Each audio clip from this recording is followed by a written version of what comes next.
Good afternoon. Welcome to the State Department.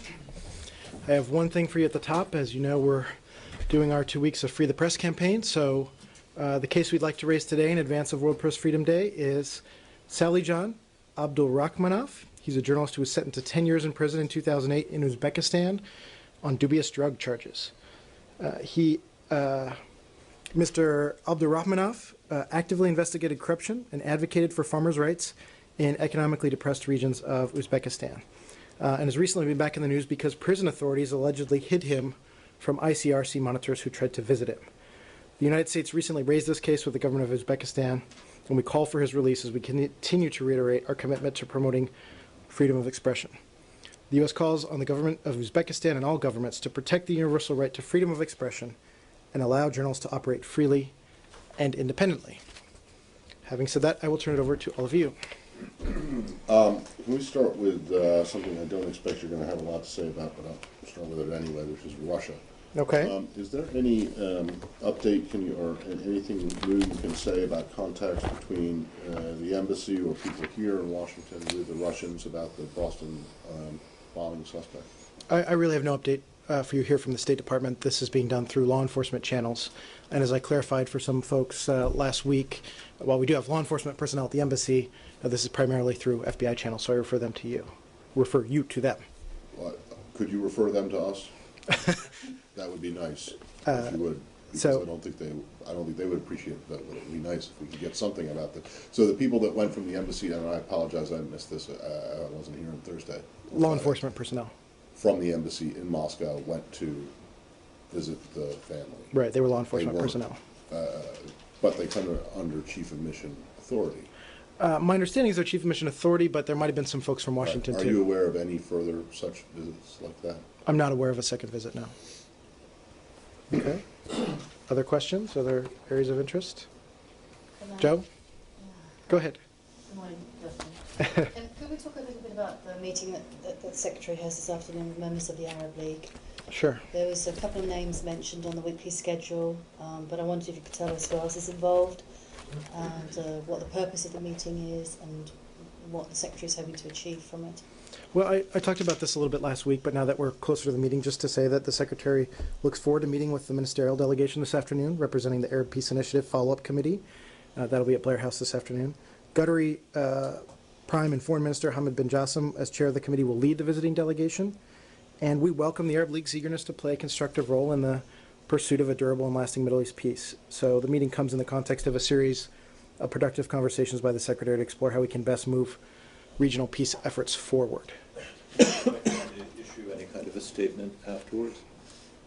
You know, I'm not sure if we'll have a statement or some kind of reaction immediately after the meeting, but we will, certainly you'll be the first to know once we... What do you mean statement or some kind of reaction? Do you mean some kind of an announcement? Like might the Secretary actually speak or... You know, I'm not sure about press arrangements for post-meeting, but we'll certainly endeavor to get you all a readout. And, I mean, so if it's also constructive, I mean, it's just not clear to me why you guys wouldn't even have a sense of whether you're going to issue a statement afterwards. Well, let's let the meeting go forward. Let's have the participants have a chance to exchange views and talk, and then we'll go forward from there. And can you list all the other participants? You know, I don't have a full final list. You know, it's really the Qataris and the Arab League that constructed the delegation or put it together in terms of its participants. So I don't have a final list, but again, in endeavoring to get you a readout, we can also get the final list of participants. But it's a ministerial level delegation. Does this have anything to do with also take up the Secretary's proposals for economic development of the West Bank? I do anticipate economic development will be one piece of it, but this is primarily to hear from some of these Arab leaders about their opinions on the way forward in terms of peace. And, you know, as the Secretary, I really point to what you said, what he said to you all in the press the day that he left Israel. This is a couple weeks back, where he said that the Arab peace plan is it's a way forward and has language for the Arab world to make peace with Israel. And that's a laudable goal and something that we certainly support, and so he wanted to hear from some Arab counterparts. Other than the Arab League, though, I realise you don't have the full list there, but are you aware of any other countries who are joining? There are a number of countries, Bahrain, Saudi Arabia. Again, we'll get you the full list, but there's, I want to say, at least a half dozen countries at the ministerial level. Wasn't it all the members, foreign ministers of all the members of the follow-up committee? I believe that's the final list, The yes. follow-up committee membership you can find on the internet.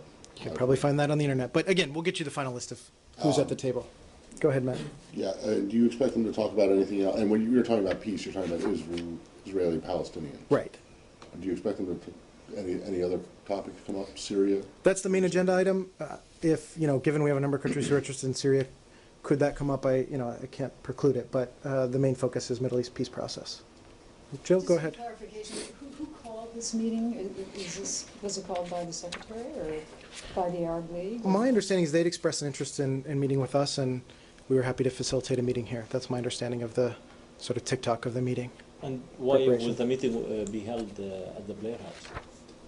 The Secretary sometimes has meetings over there with delegations. I'm not sure on the logistical planning about why at the Blair House instead of in one of the 8th floor rooms here, but, he's had some bilaterals there recently, including, I think the most recent was the Foreign Minister or Prime Minister of Singapore a couple of weeks ago. Bahraini foreign minister has said that Vice President Biden will attend the meeting. I really refer to the White House if the Vice President is going to stop by the meeting or not. That's a White House Can you rule out the possibility of their relaunching or reviving or in some way giving yet another statement of support for the Arab League Peace Initiative this afternoon? I don't want to rule in or out anything. Let's let the meeting go forward, and then we'll get you a readout. Samir, go ahead.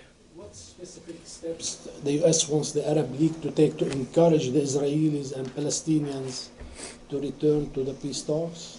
Can you tell us? I think this is more about hearing from them and their perspective on the path forward and some of their opinions. I think that's really the focus of the meeting, is getting a chance to hear from them. Okay, other questions? Joe? Or Michelle, go ahead. Go ahead.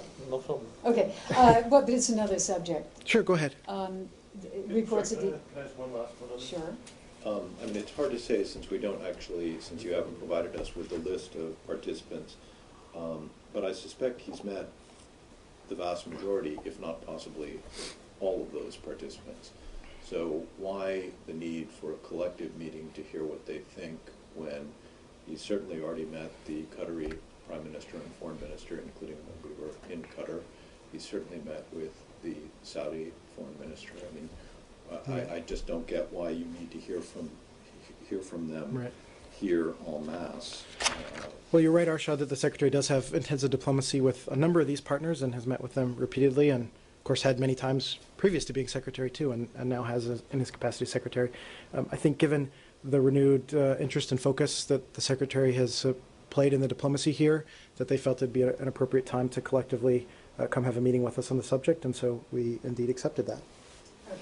Jill, go ahead. What can you tell us about these reports about Israeli strikes on the Syrian chemical weapons plant? I don't have any information for you one way or another on that. I've seen some news reporting, but I don't have any information one way or another, Jill. So this is kind of a repeat of the last time when nobody knew anything? I don't have information one way or another, Jill.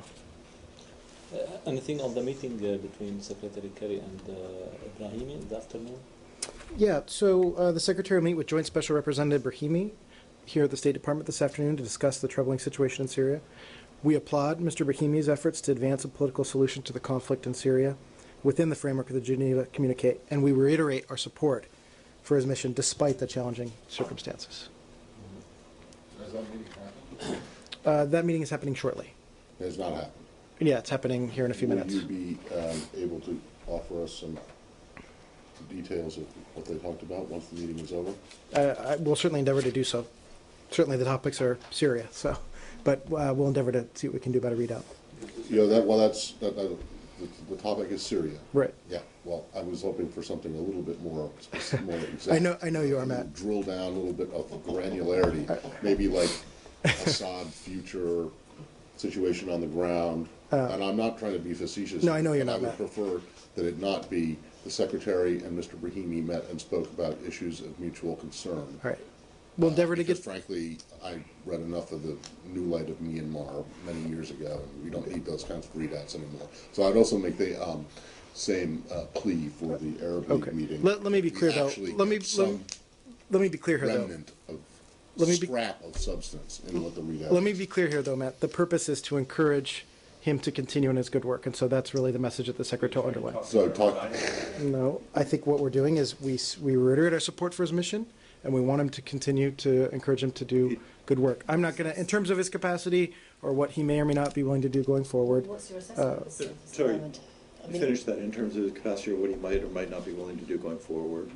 Again, to support a political transition in Syria. But this is somebody who has for many months labored in the very noble cause of trying to help peace in Syria, and certainly a political transition, which is, as we've long said, our preferred route and the best route to end the violence and stop the suffering of the Syrian people. Is it fair to say that the U.S. government would like him to keep doing his good work? Well, I think I just said that we encourage him to continue with his work, and we continue to support his mission. Is it not then implicit that you don't want him to resign? Well, again, we'd like to hear from him. This is a chance for the Secretary to have a discussion with him and see what's possible going forward. But let's let the meeting go forward. Are you still Samir. expecting a 3B's meeting? I don't have any update on that. Deputy Secretary Burns is en route back from a rather lengthy trip to Asia, so I don't have any update one way or another. But that's been one potential format of meetings that we've done in the past. I don't have anything about future meetings. And do you have anything on the Russian Deputy Foreign Minister Bogdanov? He was visiting Lebanon and met with the leader of Hezbollah. Did you send any messages with him? I hadn't seen that one way or another. You know what our position is on Hezbollah and how strongly we feel about Hezbollah. Jill? Any comment on this attack on the Prime Minister? We've seen the reports but don't have additional information about the attack. We do condemn in the strongest terms any attacks targeting civilians and any and all violence that results in the indiscriminate killing or injury of civilians. We think that the killing and injury of civilians is reprehensible and cannot be justified. You have another Syria question? Go ahead. Yes, please. The Foreign Affairs Advisor of the Egyptian President is in Tehran today to talk with Iranian officials, and he said that part of this talks is Syria. Are you aware of that meetings, or do you have anything to say about it? I'm not aware of an Egyptian-Iranian meeting regarding Syria, but you know what our position is on Iranian, the negative role that Iran continues to play inside of Syria. Let's see. Mr. Rosen, go ahead. Welcome to the briefing room. We haven't seen you in a little while. It's good to see you as well. Yeah. Earlier today, I forwarded to you an April 26 letter from the chairman of the House Oversight and Government Reform Committee, Congressman Issa of California, to Secretary Kerry. I assume that the department has received and is reviewing the letter. We have received the letter and we are reviewing it. More broadly, I wonder if I could ask whether the department is aware of any efforts by attorneys representing whistleblowers in the Benghazi case, or in fact survivors of the Benghazi attacks, who have sought any kinds of security clearances so that they can review documents in preparation for possible testimony on the matter. I'm not aware of private counsel seeking security clearances or anything to that regard, but let me just take this opportunity to really underscore once again the unprecedented level of cooperation and transparency we provided Congress in terms of the Benghazi situation. You know that there have been 8 hearings, 20 briefings, 25,000 pages of documentation, and of course the Independent Accountability Review Board, which provided its classified report in full to the U.S. Congress. So our unprecedented cooperation stands on its record going back previously, and we've, as you heard the Secretary say, will continue to provide cooperation going forward. The allegation of the chairman of the Oversight Committee is that in the provision of these documents that you just referenced, the department has refused to allow lawmakers from relevant committees who do in fact possess the requisite security clearances to make any copies of some of these important documents, but rather have insisted that the documents be reviewed solely in camera. And his further contention is that lawmakers, in meeting with witnesses and in questioning them, have had to rely on handwritten notes from staff aides precisely because these documents may only be reviewed in camera. Is that standard procedure, or is it unique to the Benghazi case? And if so, what is the rationale that the department has for insisting that these documents can only be reviewed in that way? Thanks, James. My understanding is that all standard procedures have been followed here in terms of our cooperation with Congress. I'm not going to get into a point-by-point back and forth on this letter because it will indeed respond to the letter and get back to the congressman with his concerns through that vehicle. But suffice it to say that standard protocols have been followed in this instance as they have in other. In terms of appropriate redaction, in terms of documents going over the Congress, I believe there's a lengthier process in terms of getting them documents, and our effort was to get them information as quickly as possible. And the easiest way to do that was through an in-camera review process. Your earlier answer to me specified that you had not heard of any private counsel seeking security clearances. Right. Are you aware of any State Department employees who would fall under the category of whistleblower in connection with Benghazi, who have been denied access to papers? Not that I'm aware of. And one last question. Has the department issued to its employees any kind of notice that would ensure that anyone who considers himself or herself a whistleblower in this matter would not be subject to any kind of repercussion?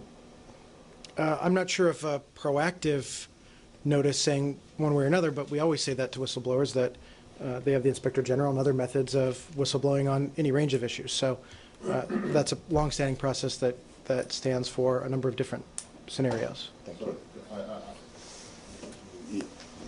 excuse me, I'm trying to get my thoughts together. Go ahead, Matt. I haven't seen this letter from Representative Isis, so I don't know what it is, but the term has been used over and over, whistleblower. Does the State Department believe that there is anything in the Benghazi incident to blow a whistle on?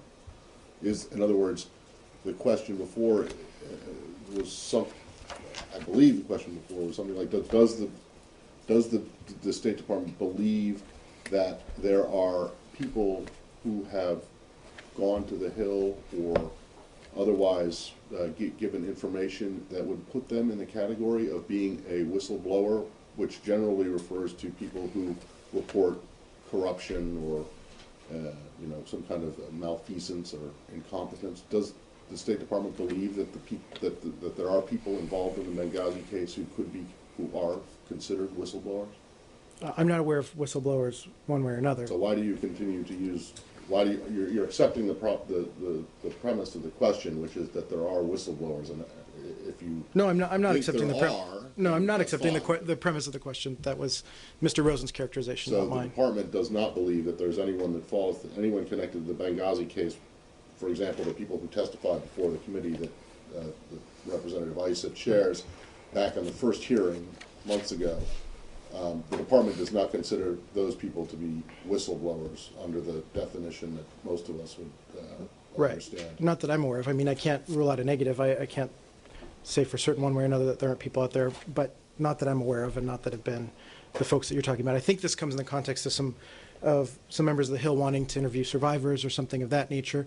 And the bottom line is those survivors have provided extensive testimony to the ARB and to the FBI, and that information was made available to the Hill through that channel. We don't sort of have people at the operational level necessarily as witnesses or testifying. In fact, many of them are back and have done and are completing their duties in the field. This has to do with the definition of the word whistleblower. I mean, if you don't believe that there was any wrongdoing, any illegality involved, then you wouldn't consider people involved in this case to be whistleblowers. Am I correct?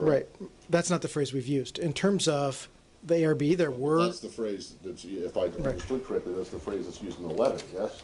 Yes, it's used in the letter, and with respect to the question I asked, I simply refer to individuals who may be placed under that category. Okay, The State Department is so recognizing them. Does the State Department recognize people involved in this incident, some people to be whistleblowers? No, not that I'm aware of. I'm happy to look into it, but not that I'm aware of. And we'll get back to the Hill and respond to their inquiry in written format, as we always do. And just to follow up on what you just said to Matt, you made clear that some of the survivors of the attack have provided their recollections of it to various entities, including the ARB, the FBI.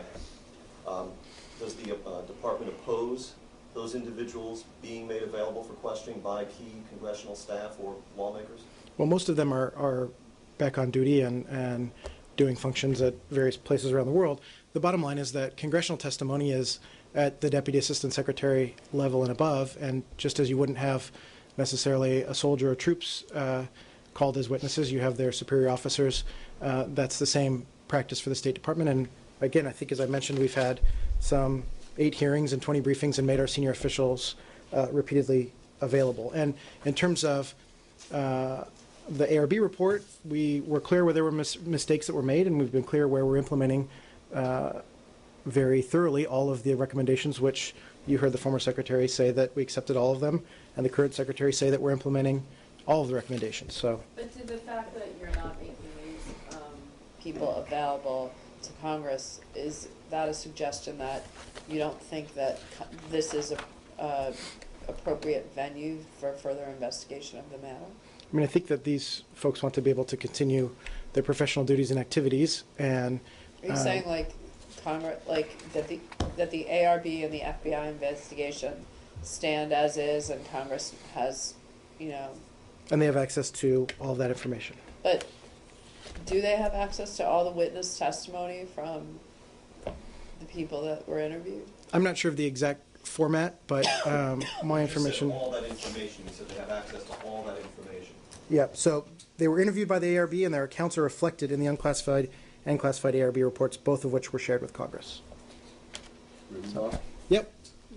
I didn't get an answer to my question of whether or not the department opposes the provision of these individuals to the law. So the answer is yes. The department opposes making those individuals available. The answer is that the standard practice going back for a very long time is that there are senior officers who are willing to testify on behalf of this department about our operations, and we've done so and will continue to do so, but that our staff members at the working level will continue to do their work going forward. Matt, go ahead. But that is different. Senior officers who weren't there on the day and night in question obviously have a second-hand testimony from the people who were there. I mean, Right, but the appropriate avenue for investigation was the FBI, which interviewed these witnesses, and the independent ARB, which also did so, and that was the appropriate avenue to do so that would allow the information to come forward, but do so in a way that protects these people as well. So that's your answer to Elise, which is you regard Congress as an inappropriate vehicle for investigating at that level of granularity. We think that we've done an independent investigation, that it's been transparent, thorough, credible, and detailed, and that we've shared those findings with the U.S. Congress. And Can I that, just should, say- and that should be enough. And that should be enough. Can we stay in Libya just a minute? Sure. Because there's also an incident going on there for the last 2 days where the Libyan Foreign Ministry has been under siege from people who are requesting that the government throw out any Gaddafi-era people who are still working with them. What can you tell us about it? And have there has been any requests for any assistance from the Libyan security forces? Thanks, Joe. First of all, we call on all those exercising their right to freedom of assembly and expression in Libya to do so peacefully. We recognize that Libyans have concerns and grievances they wish to have heard by their government. Those Libyans should peacefully utilize the democratic process to do so and not attempt to intimidate political officials. Libyans fought their revolution to establish a democratic system in which the voices of the Libyan people could be heard through peaceful means. Violence only threatens to undermine the legacy of the revolution. So we support a peaceful, prosperous, and stable future for Libya. And in terms of this political isolation law, which is something that's been at stake here, it's really a decision for the Libyans to make through their democratic process and system. Has there been any requests for help? I'm not aware of any requests for help, although the Libyan government has assured us that security is its #1 priority, that it's working to establish rule of law and regular order so that people can express their grievances in a political and peaceful way and not do so through the threat of intimidation. Can I just go back to something? Yep.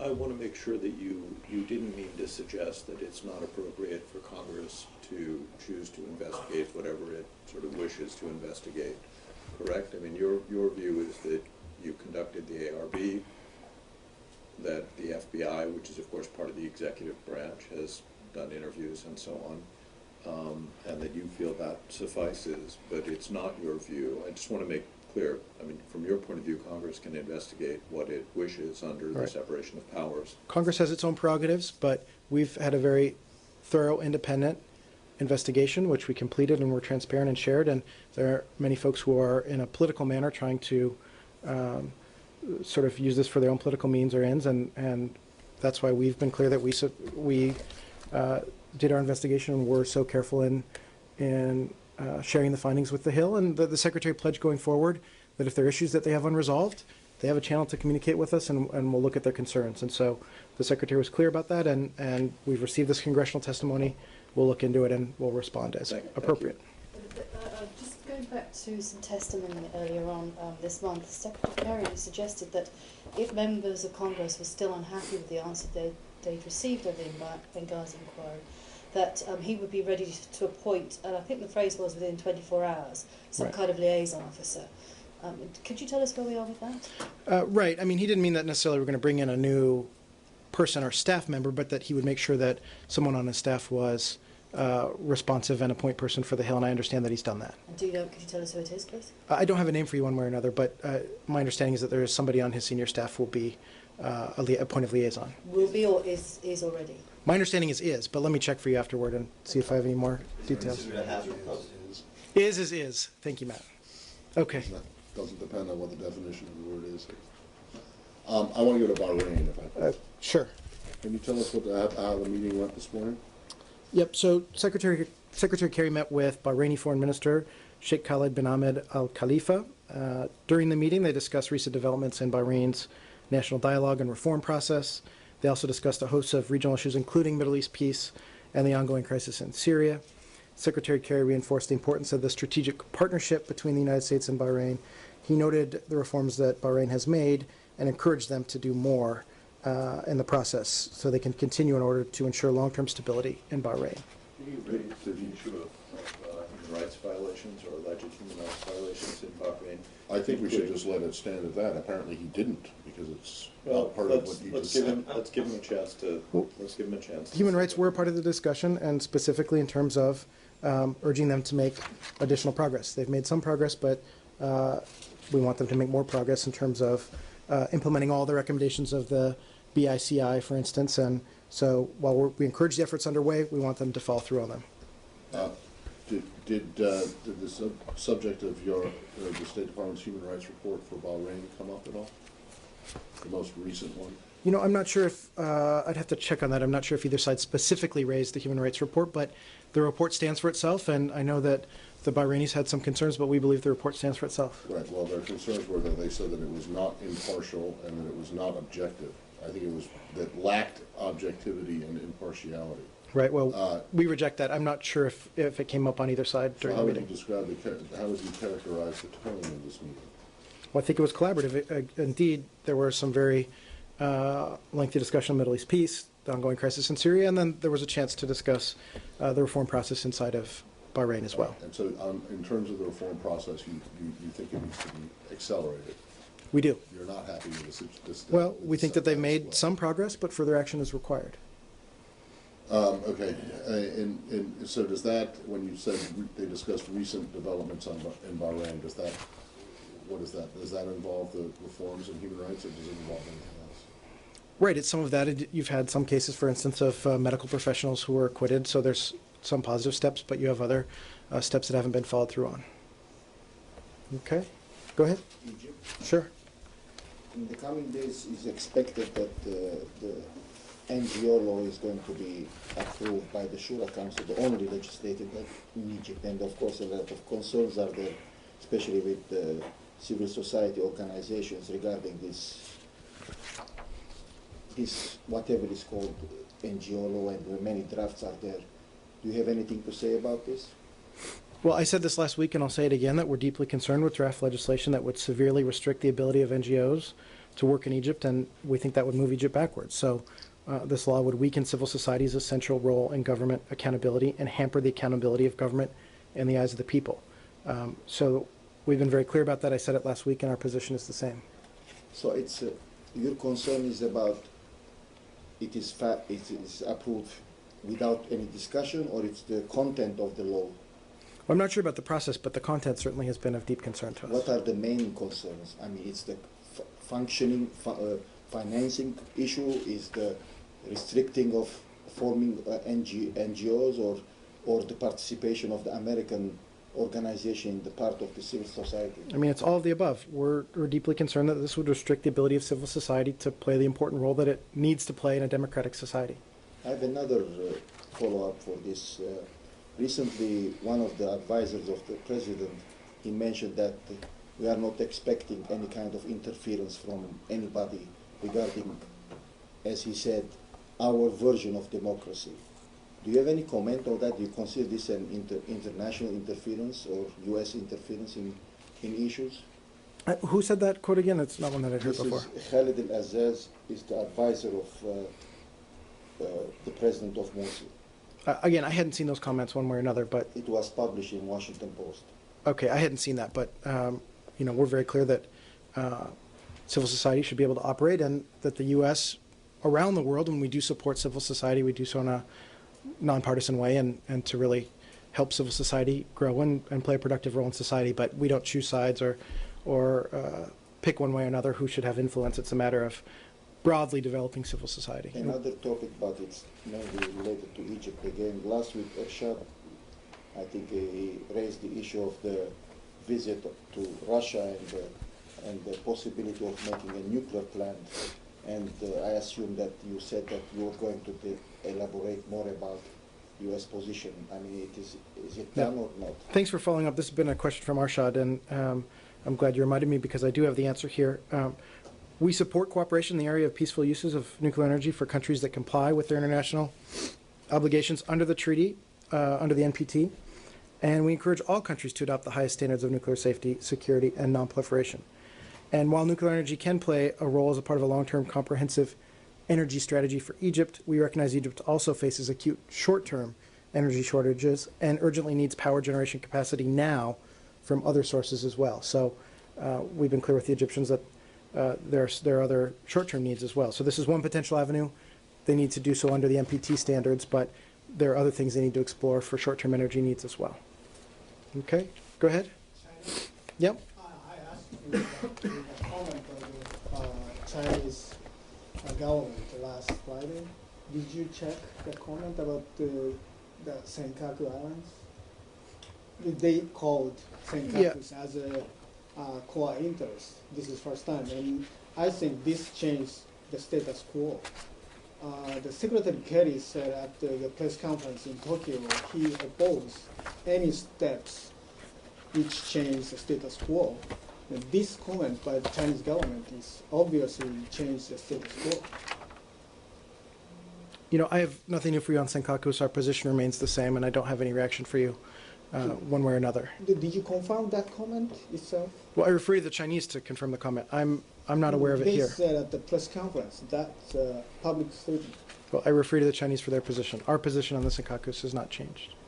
Okay, Joe, you look like you have more. Yep. What can you tell us about these wads of cash that have been handed over in suitcases and briefcases over the last 10 years to the Afghan government? I have nothing for you on that one way or another. President Karzai actually confirmed today that that was the case, that some tens of millions of dollars have been handed over by the CIA over the last 10 years. I mean, would this be a usual way of handing over tax dollar? I really have nothing for you one way or another. Was there no State Department? There must be some State Department kind of, cooperation or insistence, or at least the CIA would have asked for your advice on whether this was a good thing to do or not. Joe, I really have nothing one way or another in terms of, this. Our department has done extensive cooperation and development work over the years, but I have nothing for you on these specific claims one way or another. This building has in the past talked about cash being transferred. Has it not? I mean, in terms of supporting Afghan institutions or in other countries, have we provided direct cash assistance? About the delivery of actual cash to Afghan officials, including President Karzai. I mean, one of your predecessors stood at the podium and said that. So I'm not sure I understand why. I don't remember that. Is it because the CIA was supposedly involved that you're not going to talk about? You don't want to talk about it? Despite remembering very much of what has happened at this podium, Matt, I'm not remembering this specific instance. But the bottom line is, we provide our development assistance to Afghanistan, whether it's done in cash or in kind or other ways. The reason that you're not wanting to talk about this is because it's the CIA that's involved, and it's not you. It doesn't involve the State Department. Okay, but when it comes to the State Department, development assistance or whatever kind of assistance the department is, you're not denying that some of it was delivered in cash, are you? I mean, I can't sort of deny a negative over 11 years of cooperation assistance. I don't know in every form that it went, and we have a number of different ways to support institutions and developing societies, and Afghanistan is indeed one society that's had to rebuild from the ground up. So I'm not aware of all of our assistance programs over the many years. Do you have anything on the stories that said that the same office, President Karzai's office, received in the past bags of money from Iran to I don't have anything for you on that one way or another. I'd refer you to the Afghans or the Iranians for more on that. One more? North Korea? Yep. Yeah. Could you update the status of the American citizen detained in North Korea, Kenneth Bae? Yeah. And specifically, could you tell us what Kenneth Bae said during the meeting with the Swedish embassy personnel on Friday? Well, to say that we are aware of reports that U.S. citizen Kenneth Bae will face trial in North Korea. You know that welfare of U.S. citizens is a critical and top priority for this department. We call on the DPRK to release Kenneth Bae immediately on humanitarian grounds. The Embassy of Sweden in Pyongyang acts as our protecting power for issues involving U.S. citizens in North Korea, so we are in close coordination with representatives of the Embassy of Sweden, and we understand they were last able to visit this U.S. citizen on Friday, April 26th. So that's the information that I have at this time. Was that all, what you just read there, was that what was being read to people who called yesterday or Saturday about? I think we were. Well, I'm just wondering if, because I saw that there was a State Department official quoted over the weekend, and it sounded very much like that. I just want to make sure there wasn't anything new. Well, no, I think we were looking for more information over the weekend. Now we are explicitly calling for the release of this U.S. citizen immediately on humanitarian grounds. So are you aware of anything that you got more information? I mean, I think we're in the process of, we're trying to find out more about the charges and what more we knew about this. Does this mean the Swedes have gotten back to you? I don't have any information on our communication with the Swedes one way or another. Do you know whether you'll be allowed to defence the trial and who that might be? I don't have any information one way or another on that, but we consistently, whether it's in North Korea or elsewhere, make sure that we can help our U.S. citizens get the best possible access to legal defense in whatever scenario it might be. Right, in most places, that's a list of local lawyers. Are you aware that the Swedes have a list of local North Korean lawyers who might be willing to? I am not aware whether they have a list of local defense attorneys in North Korea. Do you know if there are any defense attorneys in North Korea? I don't know one way or another, but we're calling for his immediate release. Thank you all.